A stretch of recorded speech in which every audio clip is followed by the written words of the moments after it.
Sigamos con archivos binarios y ahora vamos a ver cómo hacer el desplazamiento del puntero de archivo mediante la función fseek.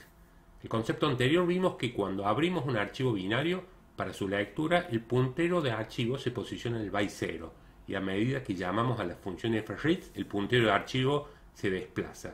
Veremos ahora una función que nos permite desplazar el puntero de archivo a cualquier posición dentro de la previo a la lectura.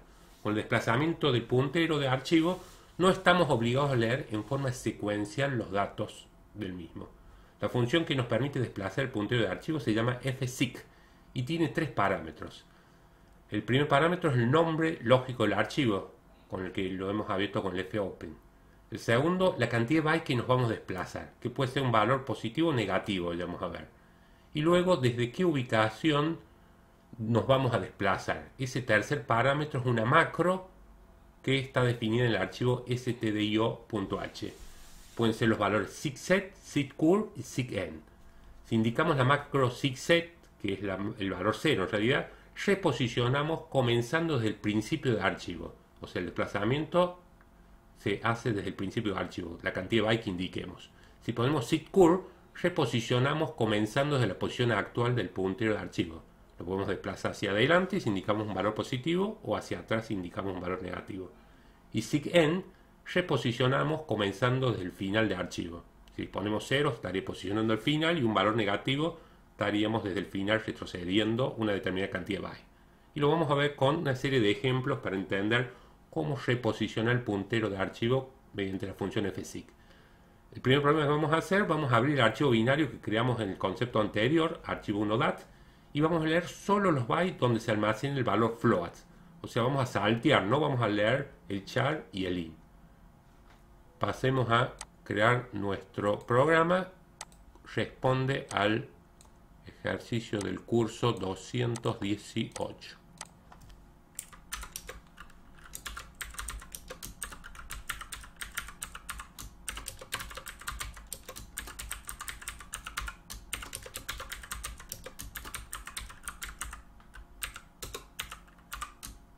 Bueno, en la función main, lo primero que hacemos es definir un puntero de tipo file.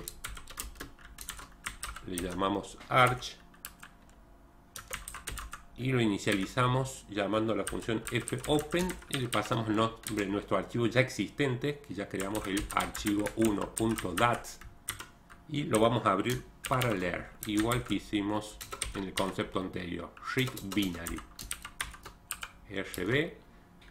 Sabemos que si en arch se almacena un null es que no se pudo abrir el archivo y salimos del programa, abortamos el archivo retornando un 1, que hubo un error que no pudo. Ese 1 indicará que no se pudo abrir el archivo 1.dat. Bueno, lo que queremos hacer es leer el valor float, y como sabemos el valor float está a partir de la posición 5 del archivo. Entonces, mediante la función fseek nos vamos a desplazar en el archivo 5 bytes a partir desde el principio. Entonces pondremos seekset, o sea, con la macro seekset le decimos desplazarnos. ¿Cuánto byte? 5 bytes. Estamos haciendo, a ver, gráficamente esto. Yo tengo el archivo que tiene 9 bytes numerados de 0 a 8 y con la función fseek le digo desde el principio del archivo desplazarse al byte 5. Entonces, del principio del archivo estamos posicionados en el primer byte, que es donde está almacenado el float. Esos 4 bytes almacena el valor float. Entonces, luego de desplazarnos, vamos a definir una variable de tipo float. Vamos a proceder a leerla.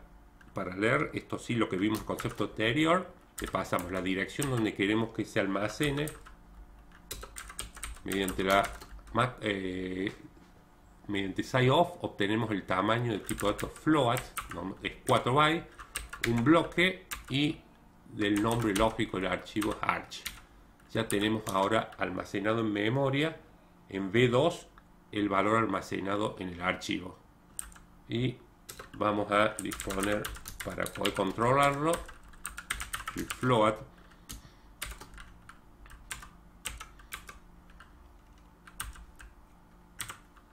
que está almacenado en la variable B2. Cerramos el archivo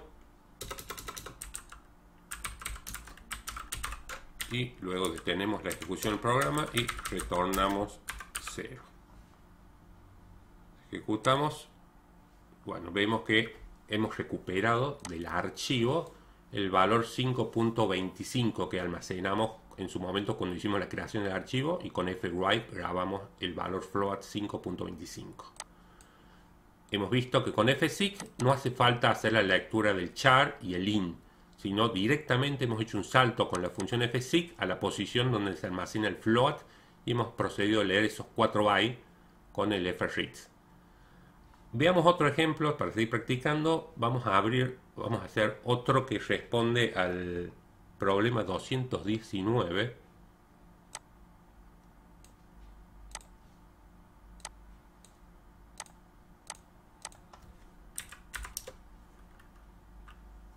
Bueno, vamos a copiar esta parte que es exactamente lo mismo que el anterior.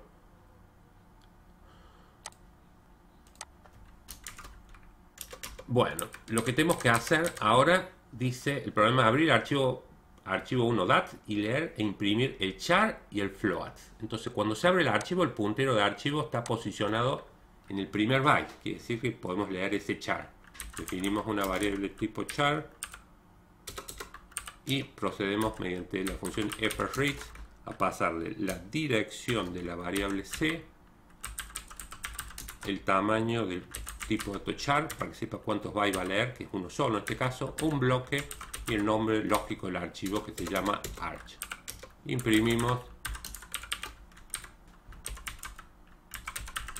el carácter respectivo, hacemos un salto de línea, pasamos la variable c para que se muestre, y ahora el puntero de archivo está en el byte 1. Eventualmente podríamos leer este entero de 4 bytes, pero el programa nos pide que leamos la variable tipo floats. Lo que vamos a hacer mediante la función fseek, nos vamos a desplazar, pero vamos a indicar que nos vamos a desplazar con seatcurve desde la posición actual. ¿Cuántos bytes nos tenemos que avanzar? Tenemos que avanzar 4 bytes para saltear el entero. Si indicamos seatcurve, avanzamos 4 bytes desde la posición actual. Ya estamos en la posición 1 y avanzamos 4 bytes. Si hiciéramos con seekset desde el principio, tendríamos que disponer un 5 y no un 4. Entonces acá vemos, si le indico la macro seatcurve, el desplazamiento de esos 4 bytes es de la posición actual. Y la posición actual ya es 1 porque el fread leyó y avanzó el puntero. Bueno, ahora leemos la variable en una variable float, guardamos mediante fread, pasamos la dirección de la variable B2, pasamos sizeof floats, un bloque vamos a leer y el nombre lógico del archivo es arch. Imprimimos el float, vamos a mostrar 2 decimales y pasamos la variable B2 para que se muestre. Cerramos el archivo y finalmente detenemos la ejecución del programa y retornamos 0. Bueno, procedamos a probarlo y estamos viendo que estamos recuperando el carácter A que grabamos en su momento y el float, y no hemos hecho una lectura secuencial. Hemos leído el primer byte, hemos salteado los próximos 4 bytes desde la posición actual y hemos leído los 4 siguientes bytes que tiene el archivo. Bueno, está acá el concepto de lo que es el desplazamiento del puntero de archivo utilizando la función fseek, donde indicamos si el desplazamiento es del principio, desde la posición actual, y después veremos ya problemas desde la posición final con seekend, que podemos indicar que se desplace, por ejemplo, un valor negativo y retroceder desde el final. Gracias.